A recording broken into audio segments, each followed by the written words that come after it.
दुपारच्या बातमीपत्रामध्ये मी विशाल पाटील आपल्या सगळ्यांचं स्वागत करतो आणि आता पाहणार आहोत सविस्तर बातमीपत्र। खासदार उदयनराजे भोसले हे उद्या रायगडावरती जाणार आहेत। रायगडावरती उद्या राज्यपालांविरोधात आक्रोश आंदोलन केलं जाणार आहे आणि यावेळी त्यांनी माझ्या व्यथा मांडण्यासाठी मी रायगडावरती जातोय अशी भावना व्यक्त केलेली आहे। तर दुसरीकडे स्वराज्य संघटनेकडून आज पुण्यात राज्यपालांना काळे झेंडे दाखवून निषेध करण्यात आलेला आहे।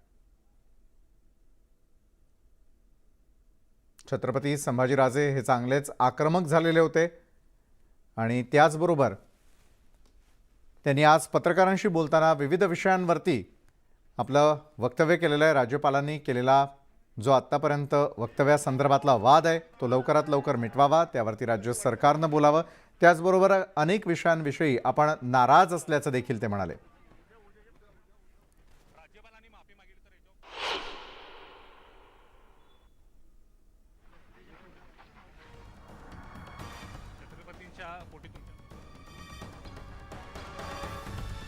तर उदयनराजेंनी आज थेटपणे राज्यपालांवरती टीका केलेली आहे। टीकास्त्र त्यांनी सोडलेलं आहे। राज्यपालांनी केलेलं वक्तव्य हे अतिशय गंभीर बाब आहे।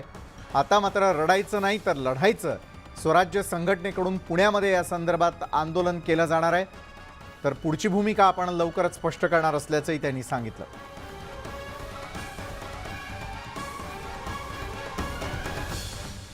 स्वराज्य संघटनेकडून पुण्यामध्ये राज्यपालांना काळे झेंडे दाखवून निषेध करण्यात आला।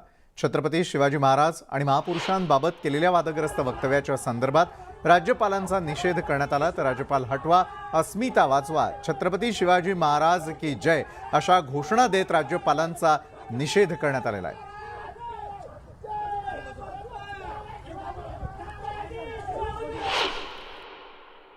पुण्यामध्ये राज्यपालांचा कार्यक्रम बोलवण्याचा आम्ही प्रयत्न केला, परंतु त्या ठिकाणी पोलीस छावणीचं स्वरूप होतं। आम्ही काळे झेंडे दाखवलेले आहेत। तुम्ही त्या व्हिडिओमध्ये सायरनचा पूर्ण आवाज पाहू शकता।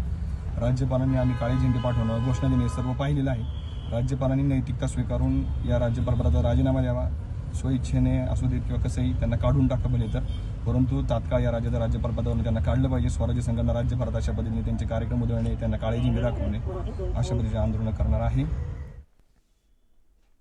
छत्रपती शिवाजी महाराजांच्या सन्मानार्थ शिवरायांचे वंशज आणि भाजप खासदार उदयनराजे भोसले हे आत्मक्लेश करणार आहेत। शिवरायांचा अवमान सहन करणार नाही तर शिवरायांच्या अवमानाविरोधात आवाज उठवणार असल्याचा निर्धार उदयनराजेंनी व्यक्त केला आणि यासाठी शिवरायांचं समाधीस्थळ असलेल्या रायगडावरती जाणार आहेत आणि यासाठी त्यांनी निर्धार शिवसन्मानाचा या मेळाव्याचं आयोजन करण्यात आलंय। राज्यपालांचं वक्तव्य ही गंभीर बाब असून मी याबाबत आवाज उठवला नाही तर माझ्यासारखा दुर्दैवी मीच असेन असंही ते म्हणाले। दरम्यान शिवरायांची तुलना कुणाशीच होऊ शकत नाही असं म्हणत त्यांनी राज्यपालांवर टीका करणाऱ्यांना सडेतोड उत्तर दिलंय। शिवाजी महाराजांचा आणि महापुरुषांचा जो अवमान होतोय त्याबद्दल कोणीच आवाज उठवायला तयार नाही। कोणीतरी बोललं पाहिजे आणि कोणीतरी म्हणल्यानंतर मी माझी जबाबदारी टाळू शकत नाही। एक तर मी शिवभक्त आहे, या घराण्याचा वारसा सांगत असताना जर आवाज मी नाही उठवला तर या वाड्यात मला राहायची, मला नैतिकदृष्ट्या मी राहू शकत नाही। हा अपमान झालेला अपमान मी कदापि सहन करू शकत नाही। आज आम्ही रायगडला निघालोय। उद्या सकाळी म्हणजे मी सोशल मीडियाच्या माध्यमातून, इतर टीव्ही चॅनल्सच्या माध्यमातून सगळं प्रोग्राम आम्ही दिलेला आहे। त्या ठिकाणी वेदना मांडण्याचं दुसरं ठिकाणच नाही। कोणाकडे जायचं?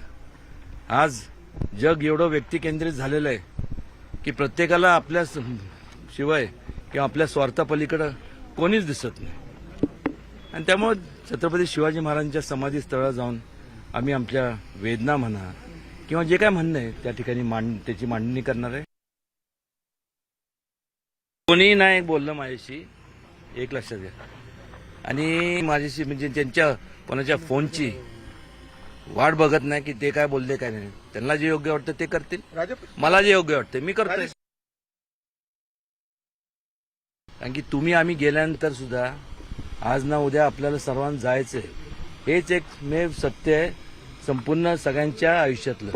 पुढे मागं होतं पण निदान माझ्या आयुष्यात मी त्या बाबतीत काहीतरी मी जर आवाज उठवला नाही तर माझ्यासारखं दुर्दैवी मीच. वेदना होतात. लढणारा मी आहे, रडणार नाही. पण जसं प्रत्येकाच्या भावना असतात तर माझ्या पण भावना आहेत. आणि एक कोणतरी चिटूरक काहीतरी म्हणालं काय की ते रडतात आणि रडणार नाही. मी भावनिक झालो तर याच्याकरता की ज्यावेळेस मला सांगताना सुद्धा मला एवढा वेदना होत होत्या की छत्रपती शिवाजी महाराजांचं नाव पुसून टाका. एकदा नाव पुसलं निदान त्यांचा अवमान तरी बंद होईल ना. हेच तुम्हाला पाहिजे का? हेच लोकांना पाहिजे? खासदार संजय राऊत यांनी राज्य सरकारवरती टीका केलेली आहे. कर्नाटक सरकारनं सांगलीमध्ये पाणी सोडल्यावरून राऊत यांनी विखारी टीका केली. तर शिवाजी महाराजांचा रोजच राज्यात अपमान सुरू आहे, पण त्यावर राज्य सरकार काहीच कारवाई करत नाहीये. दुसरीकडे मात्र खरगेंनी भाषणादरम्यान मोदींना रावणाची उपमा दिल्यानंतर गुजरातच्या निवडणुका त्या मुद्द्यावरती केली जात असल्याचं देखील त्यांनी म्हटलेलं आहे. गुजरातच्या एका प्रचार सभेत मल्लिकार्जुन खरगे काँग्रेसचे अध्यक्ष त्यांनी एका भाषणाच्या ओघात सांगितलं की नरेंद्र मोदी हे 100 तोंडाचे रावण आहेत का. त्याच्यावर नरेंद्र मोदी यांनी अश्रू ढाळले आणि म्हटले, पहा, हा माझा अपमान नसून गुजरातचा अपमान आहे, गुजरातच्या सुपुत्राचा अपमान आहे आणि त्याच्यावर निवडणूक आता लढवली जाते. पण महाराष्ट्रात छत्रपती शिवाजी महाराजांचा अपमान होऊन भाजप आणि शिंदे गट का जो आहे तो गप्प बसलाय. छत्रपतींचा अपमान हा महाराष्ट्राचा अपमान नाही होत आहे. तर अगदी काही क्षणांपूर्वी भाजपचे आमदार प्रवीण दरेकरांशी आम्ही या संदर्भात प्रतिक्रिया जाणून घेण्याचा प्रयत्न केला. त्यांनी फोनवरून दिलेली प्रतिक्रिया ऐकूयात. मला वाटतं मुख्यमंत्री एकनाथराव शिंदे हे सीमा लढ्यातले साक्षीदार आहेत, स्वतः सहभागी झालेले आहेत. संजय राऊतांचं सीमा लढ्यात काय योगदान आहे, एकनाथ शिंदे साहेबांच्या 1% पण योगदान केवळ त्या ठिकाणी बोलण्यापलीकडे संजय राऊतांचं काही नाही हे महाराष्ट्रातल्या जनतेला नीट माहीत आहे. आणि त्याच्यामुळे ते मुख्यमंत्र्यावर तथ्यहीन टीका त्या ठिकाणी ते करतायत. दुसरं, खरगे साहेबांनी जी काय टीका केली ती मला वाटतं पंतप्रधान नरेंद्र मोदी साहेब हे केवळ गुजरातचे रहिवासी या अर्थानं पाहता कामा नये. ते या देशाचे पंतप्रधान आहेत आणि देशाच्या पंतप्रधानानं कोण रावण कोण कॉक्रोच म्हणत असेल आणि त्याचं समर्थन संजय राऊत करणार असतील, मखलाची करणार असतील, तर यापेक्षा दुर्दैवी का असू शकत नाही. म्हणजे आपल्या राज्याचे मुख्यमंत्री उद्धव ठाकरे साहेब असताना उद्धव ठाकरेंवर त्या ठिकाणी राणे साहेबांनी टीका केल्यावर दौऱ्यामध्ये त्या ठिकाणी गुन्हे दाखल करता, अटक करता, त्याचा आकांतांडव करता. मुख्यमंत्र्यांवर बोलायचं नाही आणि पंतप्रधानांवर काही बोललं की चालतं. मला वाटतं ही दुतोंडी भूमिका आहे. लोकांना यातलं राजकारण कळतं. महाराष्ट्र आणि कर्नाटकमधील सीमा प्रश्न आणखी पेटण्याची शक्यता निर्माण झाली आहे. कारण बेळगाव पाठोपाठ आता सांगलीच्या जतवरही कर्नाटकनं दावा केल्यानंतर कर्नाटकच्या कुरापती सुरू झाल्यात. याच संदर्भात आज मुख्यमंत्री एकनाथ शिंदे यांनी महत्त्वाची बैठक बोलावली आहे. आज संध्याकाळी 5:30 वाजता मुंबईतल्या सह्याद्री अतिथीगृहावर ही बैठक घेण्यात येणार आहे. कर्नाटकच्या मुख्यमंत्र्यांकडून जतच्या पाणी प्रश्नावरून कुरघोडी सुरू असताना मुख्यमंत्र्यांनी ही महत्त्वाची बैठक बोलावली आहे. तर दुसरीकडे कर्नाटकचे मुख्यमंत्री बसवराज बोम्मई बेळगावचा दौरा करणार आहेत. महाराष्ट्राचे सीमा समन्वय मंत्री बेळगावामध्ये जाण्यापूर्वीच कर्नाटकचे मुख्यमंत्री बेळगावात येत आहेत.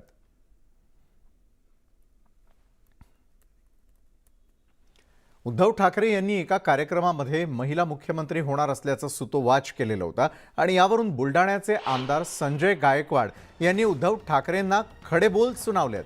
ज्यावेळी तुम्ही मुख्यमंत्री होता त्यावेळी तुम्हाला हे का सुचलं नाही, असा उलट सवाल गायकवाड यांनी केलाय. त्याचबरोबर कामाख्या देवीच्या दर्शनासाठी गेलेल्या आमदारांना आणखी 5 खोके दिल्याच्या चंद्रकांत खैरेंच्या विधानाचाही संजय गायकवाड यांनी चांगलाच समाचार घेतलाय. ज्या वेळेला तुम्ही स्वतः मुख्यमंत्री झाले तेव्हा हे का नाही सुचलं की राज्याला महिला मुख्यमंत्रीची आवश्यकता आहे म्हणून? तेव्हा का महिलांवरचं प्रेम आपलं उतून आलं? तेव्हाच करायचं असतं. एकनाथ शिंदे यांच्यावरती त्यांच्याच पक्षातील नेते नाराज असल्याचं माजी खासदार चंद्रकांत खैरेंनी म्हटलेलं आहे. तसंच आमदार शिंदेंना ब्लॅकमेल करत असल्याचंही खैरे म्हणाले. दरम्यान कामाख्या देवीच्या दर्शनाला नेऊन आमदार मंत्र्यांना 5 खोके दिल्याचा आरोप खैरेंनी केला. दरम्यान खैरे यांना पैशांशिवाय काहीच सुचत नाही असं प्रत्युत्तर संदीपान भुमरेंनी खैरेंना दिलंय. पैशाविषयीचं नाही आहे. त्यांनी 5-5 खोके त्यांना मिळाले अशी पूर्ण शहरात बातमी आहे आणि तेही काही आपल्या शहरातून काही लोकांनी त्यांना दिले टाउन प्लॅनिंगच्या याच्यात का त्याच्यामध्ये असं तेही त्या ठिकाणी म्हणतात लोक. पण ही पूर्ण शहरात बातमी आहे. आता त्या बातमीच्या आधारे मी या ठिकाणी सांगितलं की त्यांना 5-5 खोके मिळालेले आहे असं लोक म्हणतात. की पैसे दिले खैरे साहेबांनी सिद्ध करून दाखवावं.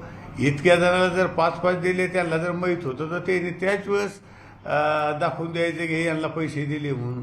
मला एक सांगायचं यांना जर माहीत आहे तर यांनी त्यावेळेस जागेवर असं दाखवून द्यायला पाहिजे की यांना 5-5 काय कोटी काय दिले आणि हे झाकत नसतं.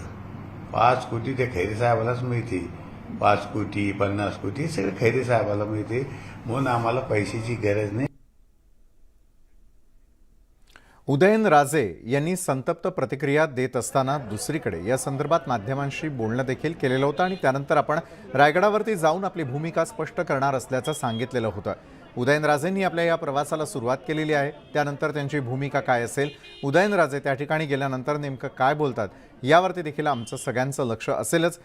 ज्ञानेश्वर साळोखे आमचे प्रतिनिधी या संदर्भात अधिक माहिती देत आहेत. रायगडावरती उद्या आक्रोश मोर्चाचं आयोजन करण्यात आलेलं आहे. ज्ञानेश्वर, आणि या संदर्भात महाराष्ट्रात सुरू असलेल्या काही राजकीय घडामोडी आणि त्यांनी व्यक्त केलेली खंत अशा अनेक गोष्टी त्यांनी माध्यमांशी ते बोललेले आहेत.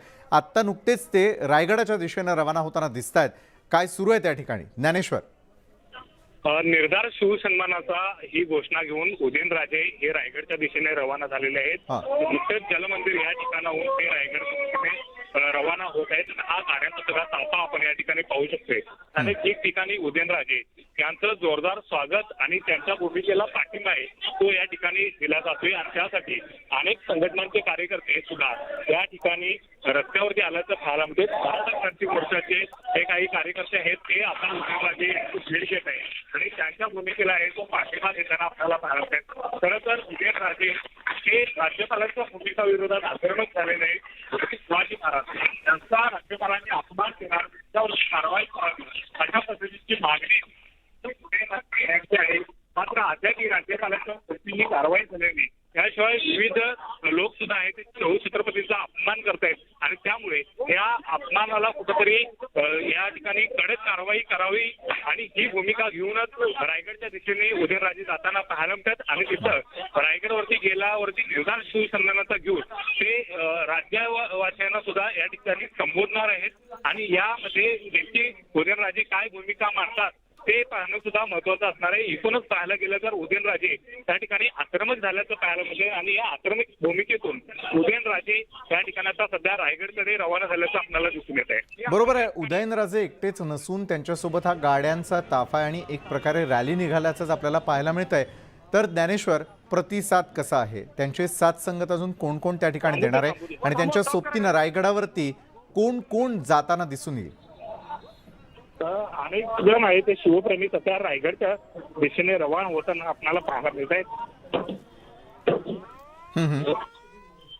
बोला ज्ञानेश्वर. शिवछत्रपतींच्या सन्मानाची भूमिका घेऊन हे सगळे रायगडच्या दिशेने रवाना होताना आपल्याला पाहायला मिळत आहेत. अनेक इतिहासप्रेमी सुद्धा रायगडच्या दिशेने उदयनराजेंना सपोर्ट देण्यासाठी राज्यभरातून जाणार आहेत आणि उद्या मोठ्या संख्येने रायगडवरती सुद्धा अनेक शिवभक्त शिवप्रेमी दाखल होणार आहेत आणि ते आपली भूमिका आहे ते उदयनराजेंना पाठिंबा देण्याची व्यक्त करणार आहेत. आणि उदयनराजे सुद्धा नेमकं रायगडवरून काय राज्याला संबोधित करतात किंवा काय पुढची भूमिका घेतात ते सुद्धा पाहणं महत्वाचं असणार आहे. नक्कीच ज्ञानेश्वर, एका बाजूला आपण बघतोय की आज संतप्त भावना त्यांनी व्यक्त केलेल्या आहेत. त्याचबरोबर राज्य सरकारची भूमिका असेल, वादग्रस्त विधानं केली जातात आणि त्याबाबत कुणीही ठोस भूमिका घेत नसल्यामुळे आपल्याला आता रडायचं नाही तर लढायचं आहे अशा प्रकारची भावना त्यांनी व्यक्त केलेली आहे. या सर्व घडामोडींवरती आपलंही लक्ष अशाच प्रकारे असू द्या. तुर्तास दिलेल्या माहितीसाठी धन्यवाद ज्ञानेश्वर. औरंगाबादमध्ये मराठा संघटनांनी लोकपत्र या वृत्तपत्राविरोधात आक्रमक पवित्रा घेतलेला आहे. छत्रपती संभाजीराजे आणि उदयनराजे यांच्याबद्दल खालच्या पातळीवरती टीका केल्यानं समाज संतप्त झालाय. MGMचे प्रमुख अंकुशराव कदम यांची भेट घेऊन संघटनांनी आपली भावना मांडलेली आहे. कदम यांनीही संघटनांची भावना ऐकून घेत जाहीर दिलगिरी छापू आणि संपादकांना कामावरून कमी करू असं आश्वासन दिलंय.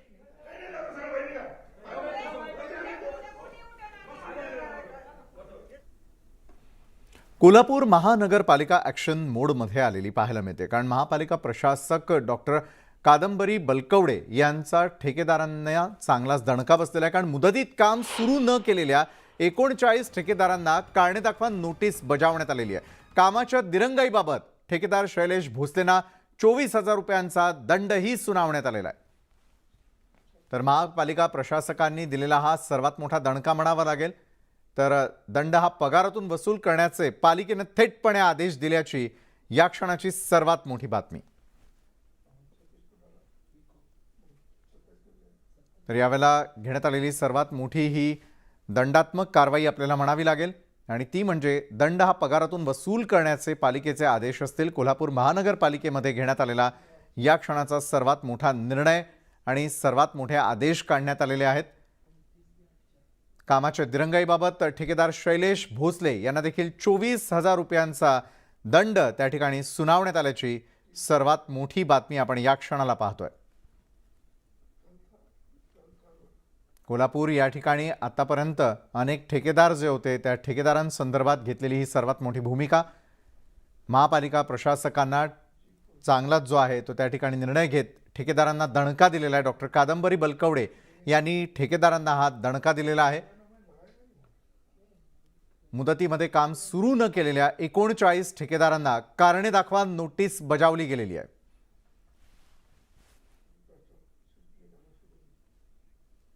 नवी मुंबईमधील भाजप नेते गणेश नाईकांना मुंबई उच्च न्यायालयानं दिलासा दिलेला आहे. नाईक विरोधातला नवी मुंबईतील दोन्ही प्रकरणं ही 3 महिन्यामध्ये निकाली काढण्याचे दंडाधिकारी न्यायालयाला निर्देश देत ही याचिका निकाली काढण्यात आलेली आहे.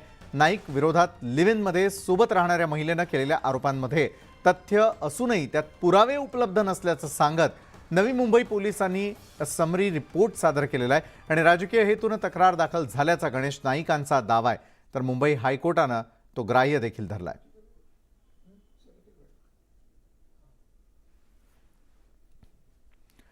माजी गृहमंत्री अनिल देशमुख यांना आज देखील दिलासा मिळालेला नाहीये. अनिल देशमुख यांच्या जामिनावरती पुढील सुनावणी ही 6 डिसेंबरला होणार आहे.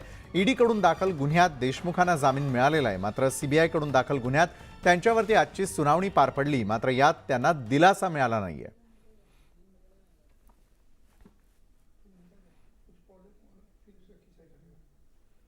भाजप नेते किरीट सोमय्या यांनी साई रिसॉर्ट जवळच्या कारवाईचा एक नवा व्हिडिओ पोस्ट केलेला आहे. अनिल परब यांच्या साई रिसॉर्टच्या दापोलीचा जो पुढचा भाग आहे त्या ठिकाणी तो अनधिकृत भाग तोडण्याचं काम आज सकाळी सुरू झालेलं होतं असं सांगत त्यांनी हा व्हिडिओ पोस्ट केला. त्याआधी 15,000 वर्ग फूट समुद्राची जमीन बळकावल्यासाठी त्यावर बांधकाम करण्यासाठी अनिल परब साई रिसॉर्ट सी काउंच रिसॉर्टवर कारवाई करण्यात आल्याचं देखील ट्विट सोमय्या यांनी सकाळी केलेलं आहे.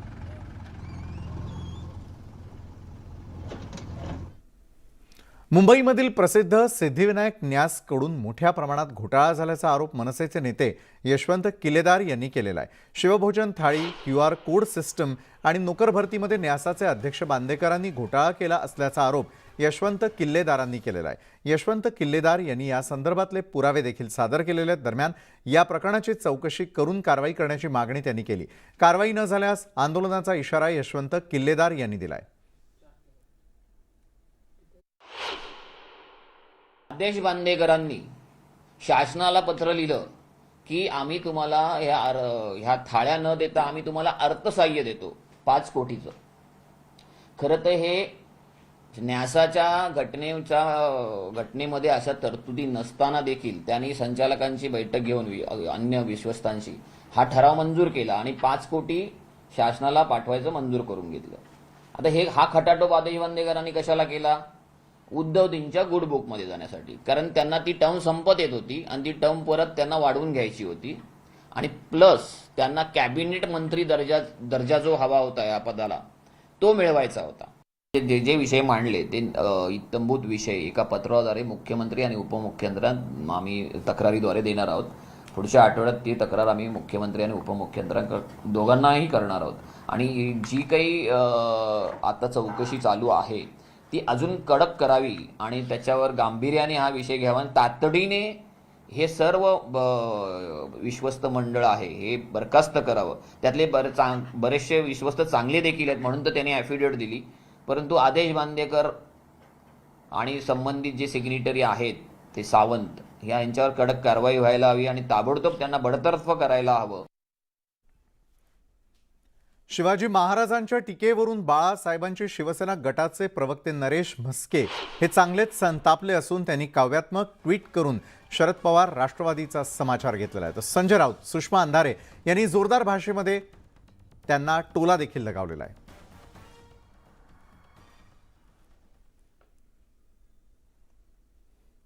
ट्विटमध्ये नरेश म्हस्केंनी नेमकं काय म्हटलंय पाहूयात. शरद पवार म्हणतात, शिवरायांना जाणता राजा म्हणायची काहीच गरज नाही. यात शिवरायांचा अपमान नाही तर भ्रष्टवादींच्या गजभियेंना महाराज बनवून ऐरागैराला मुजरा घालताना शरम वाटत नाही. यात शिवरायांचा अपमान नाही का, असा सवाल नरेश म्हस्केंनी उपस्थित केलेला आहे. तर शाहिस्त्याची बोटं छाटतानाच्या देखाव्यात शिवरायांना शरद मुखचंद्र कार्यकर्ते चिकटवतात असं देखील त्यांचं म्हणणं आहे. तर उद्धव ठाकरेंचा एक पोपट राऊत अशा प्रकारची देखील संभावना त्यांनी केलेली आहे.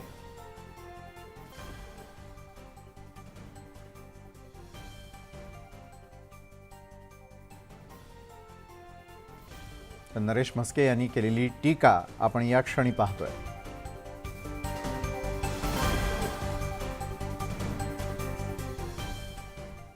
सिंहगड रोडवरील उड्डाण पुलावरून खडाजंगी पाहायला मिळाली, कारण भाजपच्या 2 आमदारांमध्येच ही खडाजंगी झालेली आहे. माधुरी मिसाळ भीमराव तापकीरांवरती चांगल्याच संतापल्या. तर पुलाच्या प्लॅनिंग वेळी आमदार कुठे होते असा सवाल त्यांनी उपस्थित केला.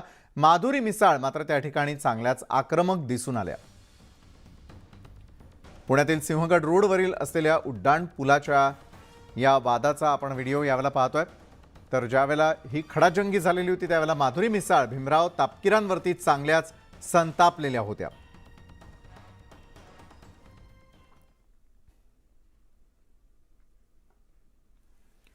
केंद्रीय आरोग्य राज्यमंत्री भारती पवार या उस्मानाबाद जिल्हा दौऱ्यावरती आहेत आणि यावेळी त्यांनी जिल्हा रुग्णालयाला भेट देऊन अक्षरशः त्या ठिकाणी पंचनामाच केलेला आहे. शासकीय रुग्णालयामध्ये उपलब्ध नसलेली औषधं डॉक्टरांनी लिहून दिल्यानं संताप व्यक्त केलेला आहे. तर शासकीय रुग्णालयामध्ये रुग्ण तपासणीसाठी आल्यानंतर त्यांना खासगी मेडिकलचा रस्ता दाखवला जातो असे आरोप झाल्यानंतर डॉक्टर भारती पवार स्वतः चिठ्ठी हातात घेऊन औषधं घेण्यासाठी उभ्या राहिल्या आणि जेव्हा त्यांनी औषधांची चिठ्ठी दिली तेव्हा औषधं संपलेली असून ती बाहेरून घेण्याचा सल्ला त्यांना देण्यात आला.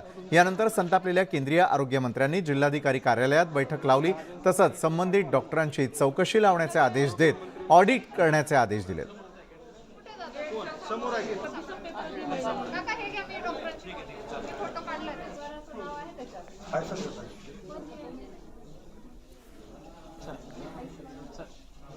आणि त्यानंतर आमचे प्रतिनिधी ज्ञानेश्वर साळोखेचे आहेत, उदयनराजे यांच्याशी बोलतात. थेट पाहूयात. असताय ते येतील, हे नाही येणार त्यांना असता नाही असंच म्हणावं लागेल ना. म्हणजे जर येऊ शकत नसतील तर मग त्यांनी त्यांची भूमिका तरी या बाबतीत स्पष्ट करायला हवी. नाही केली तर काय त्यांना वाटत असेल की त्यांच्यामुळं काय ते अडणार आहे. कोणी कशामुळे कोणामुळं काही अडत नसतं. खरं तर छत्रपतीचा अपमान झाल्यानंतर महाराष्ट्र पेटून उठायचा. आता मात्र ते दिसत नाही आणि तुम्ही सुद्धा संतप्त झालेलं किंवा भावनाप्रधान झालेलं ना. माणसं पेटून उठलेत आणि ज्यांना जे पेटून उठले त्यांना काय म्हणायचं, बाणगुळा म्हणायचं का काय म्हणायचं. फक्त सोयीप्रमाणे त्यांचा वापर करायचा आणि सोयीप्रमाणे बाजूला करायचं. लोक बघतात. मगाशी बघितलं तर तुम्ही भावनिक सुद्धा झाला होता, अगदी तलवार हातात घेऊ अशा पद्धतीचा इशारा सुद्धा दिला होता. मग येणारच ना. काय नेमक्या या पाठीमागच्या भूमिका होत्या? काय भूमिका म्हणजे काय, कोणी पण काय पण बोलायचं आणि आम्ही ऐकून घ्यायचं एवढं काय. आम्ही काय एवढं बांगड्या घातल्या नाहीत. रायगडच्या दिशेने निघताय, मोठा पाठिंबा मिळताना पाहायला मिळते. उद्याची नेमकी स्थिती काय असणार आहे, तिथं उद्या नेमकं काय संबोधित करणार आहे महाराष्ट्र? काय उद्याचं उद्या बोलू, आजचं आज मी तुम्हाला सांगितलं. नक्कीच या ठिकाणी पाहायला गेलं तर उदयनराजे संतप्त झालेले आहेत. खरं तर राज्यपालांच्यावरती कारवाई करावी अशा पद्धतीची मागणी त्यांची होती, मात्र ही मागणी अद्याप ही मान्य केलेली नाही. त्यामुळे उदयनराजे संतप्त झाल्याचं दिसून येतात. प्रसंगी हातात तलवारी घेऊ अशा पद्धतीचा स्पष्ट इशारा उदयनराजे देताना पाहायला मिळतात. आणि उद्या नेमकं मी काय बोलणार हे महाराष्ट्र ऐकल आणि तिथूनच रायगडवरूनच म्हणजे मी स्पष्ट इशारा देऊ अशा पद्धतीची भूमिका त्यांनी व्यक्त केलेली आहे. Video journalist Sandeep Patil, Dnyaneshwar Salunkhe, News 18 Lokmat, Satara. ब्रेकनंतर आपल्या सगळ्यांचं पुन्हा एकदा स्वागत आणि या क्षणाची सर्वात मोठी बातमी पाहणार आहोत ती म्हणजे श्रीरामपूरमध्ये पुन्हा एकदा लव्ह जिहादचं प्रकरण घडलंय का? कारण मुलीला आमिष दाखवून पळवल्याचा आरोप होतोय. गुन्हा दाखल करण्यास पोलिसांकडूनही टाळाटाळ केली जाते. तर श्रीरामपूर इथे कुटुंबाकडून उपोषण सुरू करण्यात आलेलं आहे. हिंदू असल्याचं भासवून जाळ्यामध्ये ओढण्यात आलेलं आहे का याचा देखील तपास होणं गरजेचं आहे. 20 दिवसांपासून तरुणी त्या ठिकाणाहून बेपत्ता असल्या कारणामुळे या कुटुंबानं हा पवित्रा घेतलेला आहे.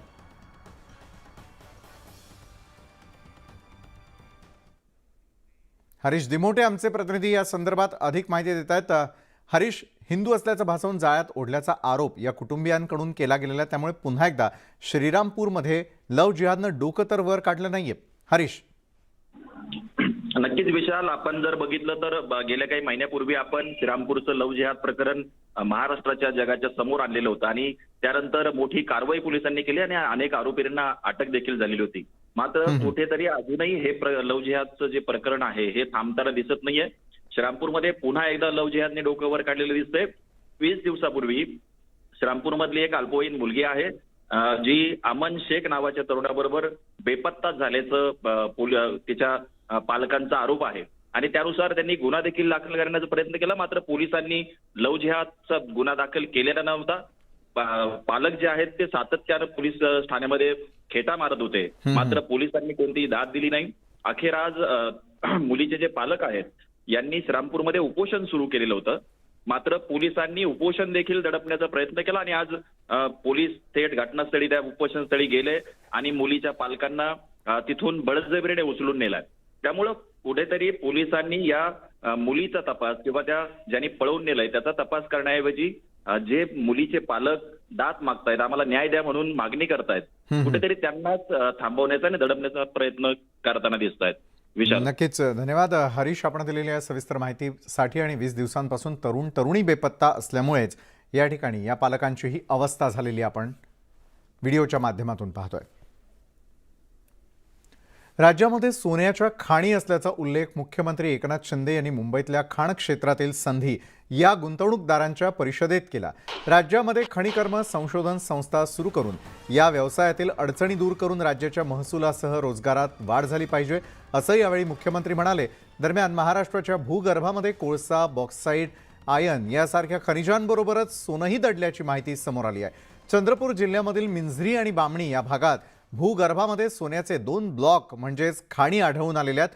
तर दुसरीकडे सिंधुदुर्ग जिल्ह्यामध्येही भूगर्भामध्ये सोनं असल्याची शक्यता असून त्या दृष्टीनं खनिकर्म विभागानं चाचणी सुरू केली असल्याची माहिती आहे. जैसे हमारे पास आयरन ओर है, कोयला है, बॉक्साइट है, मैंगनीज है, बहुत कुछ है. वही तो मैं बोल रहा था, ऐसा मजाक किया मैं, अरे इसमें तो गोल्ड भी निकलता है. और आपके ऑफिसर जी ने कहा कि 2 ब्लॉक में गोल्ड है. तो ये हमारे मंत्री खुशनसीब है, ये भी और हमारे महाराष्ट्र के दूसरे राज्य मंत्री, कि उनके कार्यकाल में अगर गोल्ड निकलता है तो बहुत बड़ी अचीवमेंट होगी और ये हमारे राज्य के लिए और देश के लिए बहुत ही फख्र की बात होगी. समृद्धी महामार्गामुळे नागपूर ते मुंबई हा प्रवास जलद करता येणं शक्य होणार आहे. पण 520 किलोमीटरच्या या प्रवासासाठी तुमचा खिसा रिता होणार आहे. या 5 तासांच्या प्रवासामध्ये 900 रुपयांचा टोल वसूल केला जाईल आणि त्यासाठी 520 किलोमीटरच्या या मार्गात 19 टोल नाके उभारण्यात आलेले आहेत. तर 19 एक्झिट पॉईंट्सवर हे टोल नाके आहेत. टोलसाठी नियमानुसार ₹1.73 प्रति किलोमीटर असा दर निश्चित करण्यात आलाय. त्यामुळे जितका प्रवास तितका टोल वसूल केला जाणार आहे.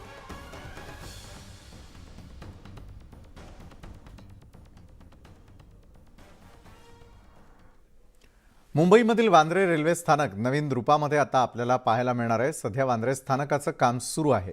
हेरिटेज स्वरूपामध्ये हे काम सुरू करण्यात आलेलं आहे. तसंच लंडन सारख्या रेल्वे स्थानकांसारखं रूप आता वांद्रे स्थानकाचंही पाहायला मिळणार आहे. याचाच आढावा घेतलेला आहे आमचे प्रतिनिधी विशाल पाटील यांनी.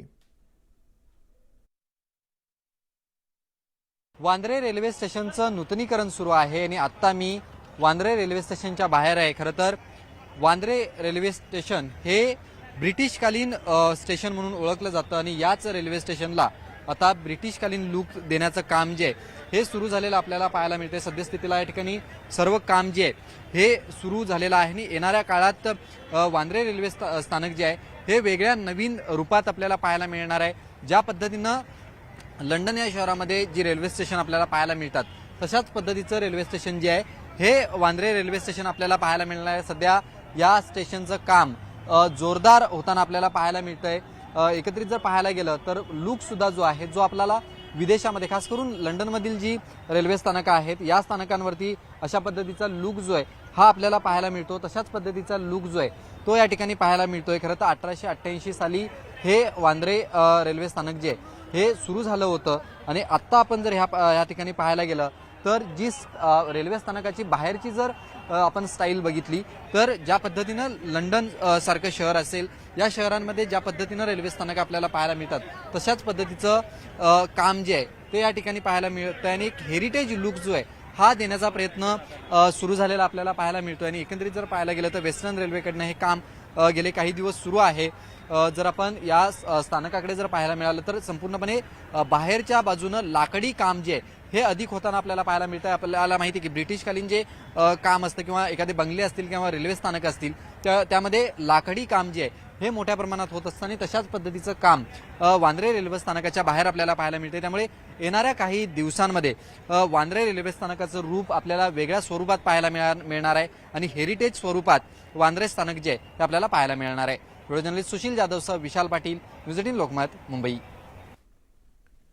मुंबईमधील अतिशय महत्वाकांक्षी असा बीडीडी प्रकल्प नव्या वादात अडकलेला. या प्रकल्पातील बाधितांना आरक्षित करण्यात आलेली घरं अचानक दुसऱ्या प्रकल्प बाधितांना देण्यात आलेली आहेत आणि त्यामुळे रहिवाशी राहती घरं सोडायला तयार नाही आहेत. तर दुसरीकडे जिथे अजून जमिनीवरती खोदकामच सुरू आहे तिथे म्हाडानं मालकी हक्कानी मिळणाऱ्या घरासाठी लॉटरी काढली आहे. अजून अस्तित्वात नसलेल्या इमारतींची काढलेली ही लॉटरी लोकांना मान्य नाही आहे आणि म्हाडाच्या इतिहासात असा प्रकार हा पहिल्यांदाच झाल्यानं नागरिकही संभ्रमात आहे की नेमकं चाललंय तरी काय. या नागरिकांशी बातचीत केली आमच्या प्रतिनिधी प्रणाली कापसे यांनी. मुंबईच्या इतिहासातील अतिशय महत्त्वाचा प्रकल्प म्हणजे मुंबईतल्या बीडीडी चाळीच्या पुनर्विकासाचा प्रकल्प. हा प्रकल्प खरं तर आता खूप वेगवान गतीनं सुरू झालेला आहे. आपण मुंबईच्या वरळी बीडीडी चाळीमध्ये आलो आहोत. इथून माझ्या मागच्या बाजूला तुम्ही बघू शकतात की प्रकल्पाचं काम सुरू झालेलं आहे. रहिवाशांसाठी जी इमारत बांधायची आहे त्या इमारतीचं बांधकाम इथं सुरू आहे आणि ते प्रगतीपथावर सुद्धा आहे. इथं काय झालं आहे नेमकं 32 आणि 33चा प्रॉब्लेम तो आपण जाणून घेऊया. मला सांगा 32 आणि 33ला खरं तर 7-8 दिवसामध्ये घरं रिकामी करायला सांगितली होती. आता नेमकी अडचण काय झाली? आता त्यांची अडचण असेल सगळ्यात पहिलं म्हणजे आम्हाला इथे बाजूला त्या सेंच्युरी येथील संक्रमण शिबिरामध्ये आमचं न्यायचं सगळं ठरलं होतं. टॉवरची अलॉटमेंट झाली, इतर बिल्डिंगची पण जी अलॉटमेंट झाली तर ते दोन्ही टॉवरची अलॉटमेंट आणि संक्रमण शिबिरातली अलॉटमेंट एकाच वेळी दिली गेली. आम्हाला टॉवरची अगोदर दिली आणि 2-4 दिवसामध्ये संक्रमण शिबिराची देणार होते पण मध्येच काहीतरी सूत्र हल्ली आणि आमच्या हक्काची त्याला जे संक्रमण शिबिरामध्ये देणार होते सेंच्युरी येथील ते त्यांनी रद्द केलं आणि आम्हाला आता अजून ती अलॉटमेंट मिळालेली नाही आहे. आता ही जर आता आम्हाला लवकरात लवकर मिळाली नाही तर येणाऱ्या 2-3 महिन्यात मुलांच्या परीक्षेत आमच्या मुलांच्या शाळा सगळ्या इकडे आजूबाजूला आहेत. त्या आम्ही संक्रमण शिबिर होताना तिथे जाताना आम्ही तयारी कशी करायची? मी एक आमची मानसिकता तयार झाली होती की आपण तिथे जायचंय. काही जणांनी बऱ्यापैकी आपलं सामान कसं लावायचं कसं नाही इथपासून सगळा विचार केलेला. मग असं नेमकं काय झालं, कुठून प्रेशर आलं, कोणी काय सांगितलं की आमचं काम त्यांनी थांबवून दिलं आणि आम्हाला आता ते तिथून कुठलाही म्हाडाचा अधिकारी काही आमच्याकडे येऊन बोलत नाहीये, आमच्याशी भाषण पण करत नाहीये. करतो करून त्यांनी आज आम्हाला इथपर्यंत थांबवून ठेवलं आणि अचानक जर आम्हाला त्यांनी सांगितलं इकडे जा तिकडे जा तर आम्ही जाणार नाहीये हे आमचं ठाम आहे. लोकांनी आम्हाला अजून जर संक्रमण शिबिरमध्ये दिलेलंच नाहीये तर ह्या लोकांनी अगोदर म्हाडाच्या ह्या लॉटरी काढल्याच कशा, कुठच्या बेसवर काढल्या? आम्ही इथून हल्लेलोच नाहीये तर तुम्ही अगोदरच आम्हाला लॉटरी काढून कशा सांगताय? तुम्हाला या फ्लोअरला आहे या बिल्डिंगमध्ये अजून बांधकाम नाही झालंय मग तुम्ही असं कसं अलाव करू शकता? आम्हाला अगोदरच आमचं ट्रान्सफर करायचं तुम्ही देत नाहीये. केलेलं होतं ते तुम्ही कॅन्सल केलंय. या सगळ्या रहिवाशांचा जो अडचणीचा मुद्दा झालाय तो शासनानं लवकरात लवकर सोडवावा अशीच अपेक्षा या नागरिकांकडून व्यक्त होते. व्हिडिओ जर्नलिस्ट सचिन कुबडेसह प्रणाली कापसे, न्यूज 18 लोकमत, मुंबई. आणि आता बातमी पुणेकरांची चिंता वाढवणारी, कारण पुणे शहरामध्ये पहिल्यांदाच जॅपनीज इन्स्फ्लेलायटिस अर्थात मेंदू ज्वराचा रुग्ण आढळून आलेला आहे. ही बाधा झालेल्या वडगाव शेरी इथल्या 4 वर्षांच्या बालकावरती 3 नोव्हेंबरपासून ससून रुग्णालयामध्ये बालरोग विभागात उपचार सुरू आहेत. मंगळवारी त्याचा अहवाल NIV मधून आलेला असून तो JE पॉझिटिव्ह आहे. त्यानुसार आरोग्य विभागाकडून रुग्णाच्या परिसरातील ताप आणि डासांचं सर्वेक्षण करण्यात येत आहे. मेंदू ज्वराची बाधा झालेला हा शहरातला पहिला रुग्ण आहे आणि या बालकाला नोव्हेंबरच्या सुरुवातीलाच ताप आणि डोकेदुखी अशी लक्षणं होती. नेमकी मेंदू ज्वराची लक्षणं कशी असतात त्यावर एक नजर टाकूयात. ताप येतो, डोकेदुखी सुरू होते, त्यानंतर हात पाय देखील कमकुवत होतात. रुग्णाच्या मेंदूला सूज येते. पुण्यात मेंदू ज्वराचा म्हणजे जॅपनीज इन्फ्लेलायटिसचा एक रुग्ण जो आहे तो आढळून आलाय. छोटा बच्चू आहे. मात्र त्याच्यामुळं आरोग्य विभाग या सगळ्यामुळे एकदम सतर्क झालाय. नेमकं याचं कारण काय? JE असं या मेंदू ज्वराचं शॉर्ट फॉर्म आहे. आपल्यासोबत आरोग्य प्रमुख आहेत पुणे महापालिकेचे, त्यांना विचारूया हा सगळा नेमका प्रकार काय आहे, आपल्या कधी लक्षात आला आणि आपण त्याच्यावरती काय कार्यवाही सुरू केली आहे नेमकी? मेंदूज्वराचे अनेक प्रकार आहेत. त्यापैकी एक म्हणजे जॅपनीज एन्केफलायटिस आहे आणि याच्यामध्ये जो आहे आपल्याकडे अनेक वर्षानंतर आपल्याला रुग्ण सापडलेला आहे आणि हा बच्चू जो आहे 4 वर्षांचा आहे, वडगाव शेरी भागामध्ये राहणारा आहे आणि ससून रुग्णालयामध्ये तो ॲडमिट होता आणि तिथून जे सॅम्पल्स पाठवले त्याच्यानंतर तो आपल्याला पॉझिटिव्ह आहे असं आढळलं. आणि क्युलेक्स नावाचा जो मॉस्किटो असतो, मॉस्किटोची एक प्रजाती आहे क्युलेक्स म्हणून, त्याच्या चाव्यामुळे हा झालेला आहे. बरं, याचा प्रसार कसा होतो? अतिरिक्त किंवा ज्याला आपण मास इन्फेक्शन्स असं म्हणतो, खूप लोकांमध्ये एकाच वेळेस हा पसरू शकतो का? या डासांची उत्पत्ती रोखण्यासाठी नेमकं काय करायचं आणि महत्त्वाचं म्हणजे सर्वसामान्य पुणेकरांनी याबाबत काय काळजी घ्यायला हवी? क्युलेक्स आणि एनोफिलिस मॉस्किटो जे आहेत हे आपल्याला नेकेड आयने म्हणजे सर्वसामान्य लोकांना ओळखता येणं शक्य नाही आहे. जो तिसरा जो डास आहे एडीज नावाचा, ज्याच्यावरती स्ट्रिप्स असतात, ज्याला आपण टायगर मॉस्किटो म्हणतो, ज्याच्या चाव्यामुळे आपल्याला व्हायरस ट्रान्समिट होऊन डेंग्यूचं इन्फेक्शन होऊ शकतं, तो फक्त ओळखता येऊ शकतं. इतर जे 2 डास आहेत ते आपल्याला ओळखता येणं शक्य नाही आहे. Video journalist Sachin Anchate sir, वैभव सोनवणे, न्यूज 18 लोकमत, पुणे. मुंबईच्या हवेचा दर्जा हा पुन्हा एकदा खालावलेला असून गुरुवारी मुंबईच्या हवेचा दर्जा निर्देशांक वाईट श्रेणीच्या जवळ असल्याची नोंद झाली आहे. हा निर्देशांक 190च्या पुढे नोंदवण्यात आलाय. आज हा निर्देशांक वाईट असण्याची शक्यता अधिक आहे आणि यासोबतच चेंबूर आणि मालाड इथली हवा अति वाईट होती आणि हवेचा दर्जा मोजणाऱ्या सफर या प्रणालीच्या माध्यमातून हे अनुमान वर्तवण्यात आलंय. मुंबईमध्ये गुरुवारी मालाड आणि चेंबूर इथे हवेचा निर्देशांक खालावलेला होता आणि या भागांमध्ये सुरू असलेल्या बांधकामांचा आणि खराब रस्ते वाहतूक यामुळे उडणाऱ्या धुळीचा हवेच्या दर्जावरती वाईट परिणाम होत असल्याची माहिती आहे.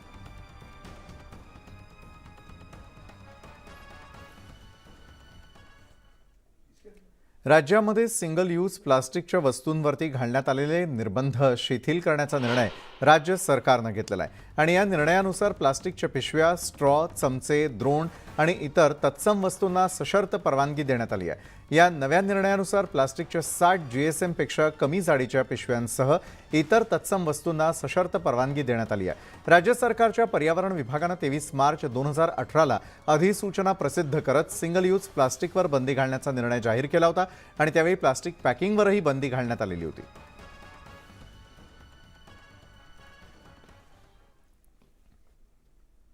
राज्यामधील खासगी व्यावसायिक शिक्षण संस्थांकडून घेतल्या जाणाऱ्या भरमसाठ फीवर लगाम लागणार आहे. खासगी व्यावसायिक शिक्षण संस्थांमध्ये शिक्षण शुल्क नियंत्रण प्राधिकरणाच्या कारभारावरती उच्च आणि तंत्र शिक्षण विभागाची नजर राहणार आहे. खासगी संस्थांकडून केले जाणारे प्रवेश आणि घेतली जाणारी भरमसाठ फी यावर या विभागाचं विशेष लक्ष असेल आणि राज्यातील विना अनुदानित खासगी व्यावसायिक शिक्षण संस्थांमधील मनमानी कारभाराला लगाम लावण्यासाठी राज्य सरकारनं शिक्षण शुल्क नियंत्रण प्राधिकरण स्थापन केलं आहे. मात्र पुढील काळात या FRA कडून पारदर्शी कारभार होतो की नाही याच्या पडताळणीसाठी उच्च आणि तंत्र शिक्षण विभागाकडून यावर नजर ठेवली जाईल. FRA कडून शुल्क ठरवण्यात आलेल्या राज्यातील शिक्षण संस्थांपैकी कोणत्याही 10 संस्थांचं ऑडिट उच्च आणि तंत्र शिक्षण विभागाकडून करण्यात येणार असल्याची माहिती उच्च व तंत्र शिक्षण मंत्री चंद्रकांत पाटील यांनी दिली आहे. बातमी मुंबईतल्या अंधेरी परिसरातली, कारण अंधेरीतल्या 4 दुकानांमध्ये आग लागलेली होती. पहाटेच्या वेळेला ही आग लागली. तर ही आग शॉर्ट सर्किटमुळे लागली असल्याचं कळतंय. तर तासाभरानंतर आगीवरती नियंत्रण मिळवण्यात यश आलं. दुकानं मात्र यामध्ये जळून भस्मसात झालेली आहेत. आगीचा फटका हा रेल्वेच्या मालमत्तेला देखील बसल्याचं कळतंय. तर मुंबईच्या अंधेरी पश्चिमेला असलेल्या स्टेशन परिसरात 3 ते 4 दुकानांमध्ये आज पहाटे 5:30 वाजता ही मोठी आग लागली. तर या आगीचा फटका रेल्वेला सुद्धा बसला. सुदैवाने या आगीत कुठलीही जीवितहानी झालेली नाहीये. तर दुकानं मात्र पूर्णपणे जळून भस्मसात झाली आहेत. अग्निशमन दलाच्या एकूण 5 गाड्यांनी तासाभरात या आगीवर नियंत्रण मिळवलं. तर तिकडे मुंबईतल्या बॉम्बे कॉलनीजवळच्या संतोष ग्राउंडमध्ये केलेल्या 3 गाड्या जळून भस्मसात झालेल्या आहेत. आपत्ती निवारण कक्षानं दिलेल्या माहितीनुसार सुरुवातीला ऑटो रिक्षाला आग लागली आणि या आगीमुळे बाजूला उभ्या असलेल्या 2 4-चाकी गाड्या जळून खाक झाल्या. ही आग लागली की लावली गेली याचा शोध सुरू झालेला असून या घटनेमुळे पुण्यातल्या गाड्या जाळण्याचं लोण आता मुंबईतही पसरतंय की काय अशी भीती नागरिक व्यक्त करतात.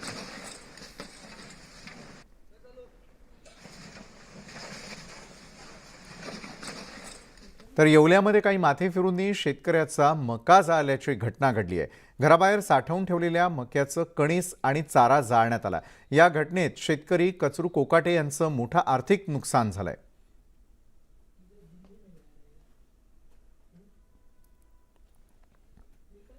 मुंबईच्या विक्रोळीमध्ये वाढदिवसानिमित्त तलवारीनं केक कापणं एका तरुणाला चांगलंच महागात पडलं. या तरुणाला तलवारीनं केक कापल्यामुळे पोलिसांनी ताब्यात घेतलंय. विक्रोळीच्या मच्छी मार्केट जवळच्या सार्वजनिक ठिकाणी या युवकानं केक कापला. दरम्यान यानंतर हा व्हिडिओ व्हायरल झाला. त्यानंतर पोलिसांनी कारवाई करत आरोपी तरुणाला ताब्यात घेतलंय.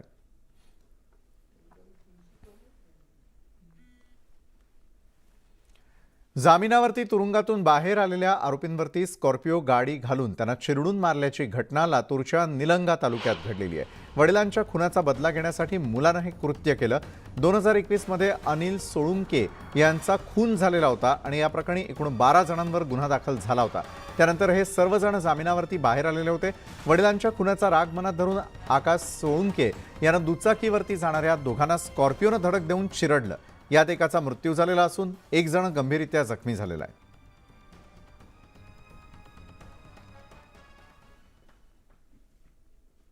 नागपूरच्या भिलगाव इथल्या हनुमान मंदिर परिसरामध्ये अज्ञात व्यक्तीनं एकाचा मृतदेह आणून टाकला. या घटनेचं सीसीटीव्ही आता समोर आलेलं आहे. भिलगावच्या हनुमान मंदिर परिसरात एका व्यक्तीचा रक्तानं माखलेला अवस्थेत मृतदेह आढळून आला आणि परिसरात लागलेल्या सीसीटीव्ही कॅमेऱ्यांमध्ये हा मृतदेह कुणीतरी अज्ञात आरोपीनं दुचाकीवरून आणून टाकल्याची घटना कैद झाली आहे. तर या प्रकरणी यशोधरा पोलिसांनी अज्ञात आरोपींविरुद्ध गुन्हा दाखल करून आरोपींचा शोध सुरू केलेला आहे.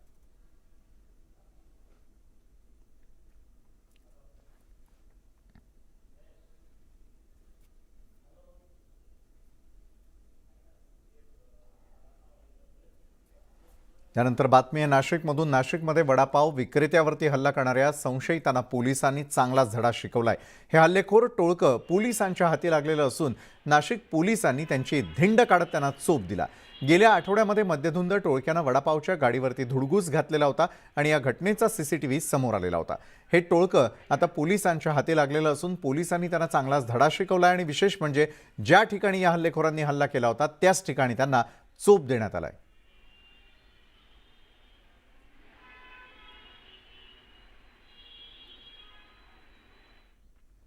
बदलापूर रेल्वे स्टेशन परिसरामध्ये आरपीएफ पोलिसांनी एका तरुणाला बेदम मारहाण केली आहे. या मारहाणीमध्ये या तरुणाच्या चेहऱ्याला मोठी जखम झाली असून चेहरा देखील सुजला.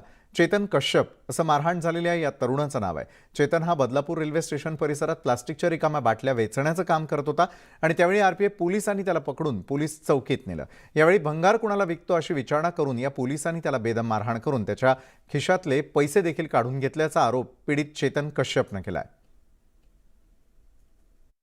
चुन रहा तो पुलिस वालों ने बुलाया और फिर मारा. वो ऑफिस के अंदर ले जाके पटक पटक में बेहोश हो गया. क्यों मारा, किस लिए मारा मालूम नहीं मेरे को. फिर इसके बाद मेरे को बोले कि किसी को बोलेगा तो और मारेगा, दुआर का इधर आएगा तो. फिर इसके बाद मैं जेब से 500-600 पैसा निकाले वो लोग. फिर इसके बाद मेरे को मैं चला आया इधर. चौकी गई, फिर उधर बोले कि रेलवे का है तो रेलवे में जाओ। फिर मैं उधर से आके कल्याण रेलवे में गई तो उधर मेरे को मेमो नहीं दिए। फिर मैं उसको लेके गई इधर अपना सेंटर दवाखाने में, फिर उधर मैं उसका इलाज चालू किए।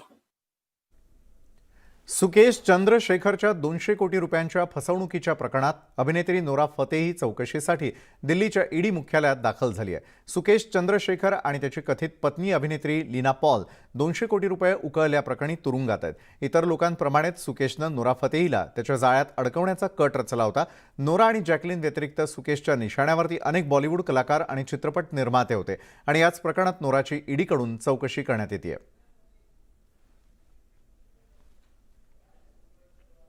पंजाबी गायक सिद्धू मुसेवाला याच्या हत्या प्रकरणाचा मास्टरमाइंड गोल्डी ब्रार याला कॅलिफोर्नियामधून अटक करण्यात आलेली आहे। भारताच्या गुप्तचर विभागातील सूत्रांच्या हवाल्यातून ही माहिती समोर आली आहे। अद्याप कॅलिफोर्नियाकडून भारत सरकारला याबाबत कोणतीही अधिकृत माहिती देण्यात आलेली नाही आहे। 29 मे रोजी सिद्धू मुसेवाला याची पंजाबमध्ये गोळ्या झाडून हत्या करण्यात आली होती।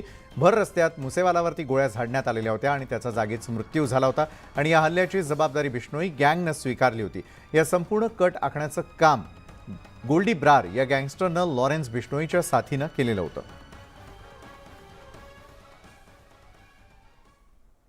दिल्लीमधून एक मोठी बातमी समोर येते। दिल्लीमधील JNU म्हणजे जवाहरलाल नेहरू विद्यापीठामध्ये नवा वाद समोर आलाय। विद्यापीठातील अनेक इमारतींवरती विशिष्ट समाजाविरोधात आक्षेपार्ह घोषणा लिहिलेली फलक आढळून आलेत। या फलकांबरोबरच स्कूल ऑफ इंटरनॅशनल स्टडीजच्या दुसऱ्या इमारतीमध्येही तोडफोड करण्यात आलेली आहे। तर या संपूर्ण प्रकरणामध्ये JNU प्रशासनानं दोषींवर कठोर कारवाई करणार असल्याचं स्पष्टीकरण दिलंय। आणि आता पाहूया टॉप 18 घडामोडी।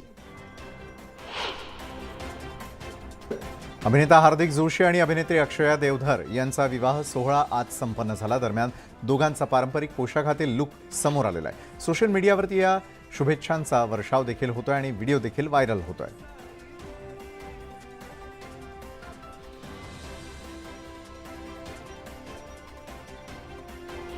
सिद्धार्थ जाधवच्या आगामी बालभारती सिनेमासाठी बॉलिवूड स्टार रणवीर सिंग खास शुभेच्छा देताना दिसला। सिद्धार्थचा बालभारती हा सिनेमा आज प्रदर्शित झालेला आहे आणि त्याच निमित्तानं हा व्हिडिओ त्यानं शेअर केलाय।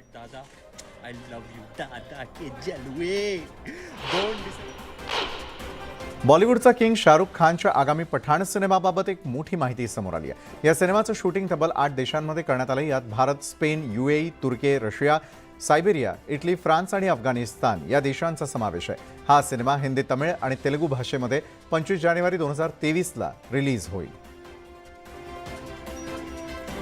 बॉलिवूडचा सुपरस्टार शाहरुख खाननं सौदी अरेबियातील मक्का मशिदीला भेट दिल्याचे फोटो सोशल मीडियावरती व्हायरल होत आहेत। तर व्हिडिओजमध्ये शाहरुख पांढऱ्या कपड्यात मक्कामध्ये उमराह करताना दिसतोय। प्रसिद्ध पंजाबी गायक सिद्धू मुसेवाला यांच्या हत्येमागील सूत्रधार गोल्डी ब्रार याला अटक करण्यात आलेली आहे। गोल्डीला कॅलिफोर्नियामध्ये ताब्यात घेण्यात आलेलं आहे, पण याबाबत अद्याप अधिकृत माहिती समोर आलेली नाहीये।